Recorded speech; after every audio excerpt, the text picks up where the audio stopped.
Item ಯಾವುದೇ ಇರಲಿ try ಮಾಡಿ ಆಚಿ ಚಿಕನ್ ಮಸಾಲಾ.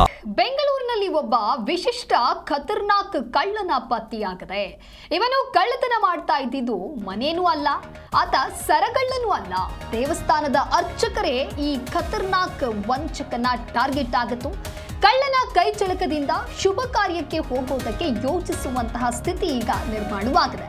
ಮುತ್ತೈದೆಯರಿಗೆ ಬಾಗಿನ ಕೊಡುವಂತಹ ನೆಪದಲ್ಲಿ ಈತ ಕೈ ಚಳಕವನ್ನ ತೋರ್ತಾ ಇದ್ದ.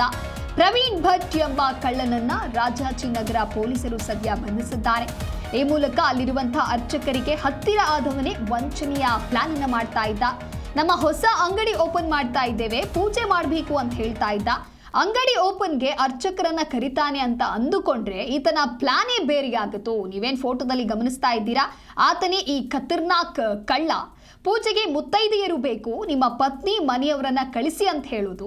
ಅರ್ಚಕರ ಮನೆ ಮಹಿಳೆಯರು ಒಡವೆಯನ್ನ ಧರಿಸ್ತಾರೆ ಅನ್ನೋದು ಆತನಿಗೆ ಗೊತ್ತಿರತ್ತೆ. ಹಾಗಾಗಿ ಈ ರೀತಿಯಾದಂಥ ಪ್ಲಾನ್ ಮಾಡ್ಕೊಳ್ತಾ ಇದ್ದ.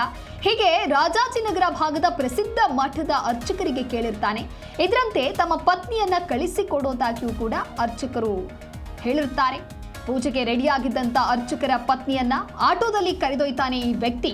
ಬಳಿಕ ಆಟೋದಲ್ಲಿ ನೀವು ಹೋಗುವಂತ ಜಾಗಕ್ಕೆ ಒಡವೆಯೆಲ್ಲ ಹಾಕೋಬೇಡಿ ಅಂತ ಹೇಳಿ ಅವರ ಒಡವೆಗಳನ್ನ ಈತ ಪಡೆದುಕೊಂಡು ಬಳಿಕ ಎಲ್ಲವನ್ನ ನಾನು ನಿಮಗೆ ವಾಪಸ್ ರಿಟರ್ನ್ ಕೊಡ್ತೇನೆ ಅಂತ ಹೇಳಿರ್ತಾನೆ.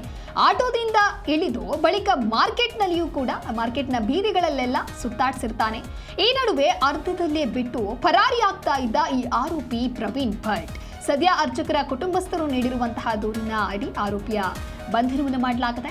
ಇದೇ ಮಾದರಿಯಲ್ಲಿ ನಗರದ 5ಕ್ಕೂ ಹೆಚ್ಚು ದೇವಸ್ಥಾನದ ಅರ್ಚಕರಿಗೆ ಈತ ಯಾಮಾರಿಸಿದ್ದಾನೆ.